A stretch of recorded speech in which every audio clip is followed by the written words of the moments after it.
this is a continuation of the digestive system, the digestion phase, digestion part.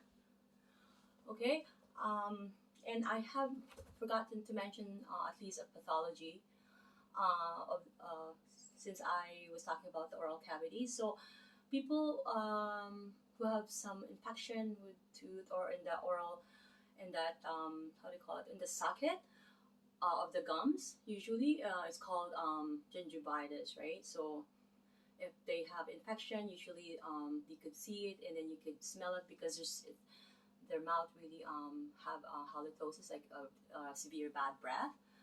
Okay, and and another pathology too, if they have infection in the ear, right? Um, it's really not good to have infection in any of these because it could go through, because it's a big alimentary canal. Keep that in mind.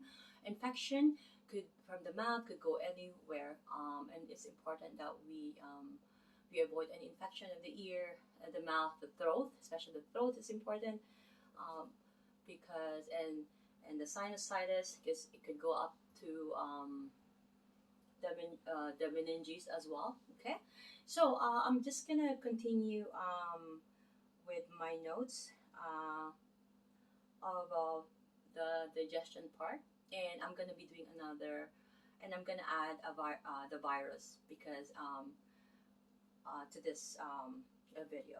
Okay. Okay.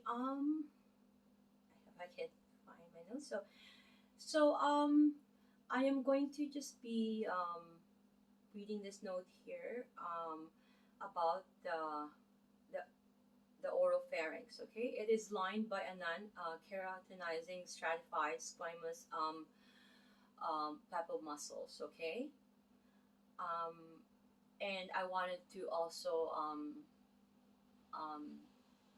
specify that in our mouth there's intrinsic muscles that we need to inside, and there's also extrinsic muscles like for for example the chewing muscle, the the masseter, right?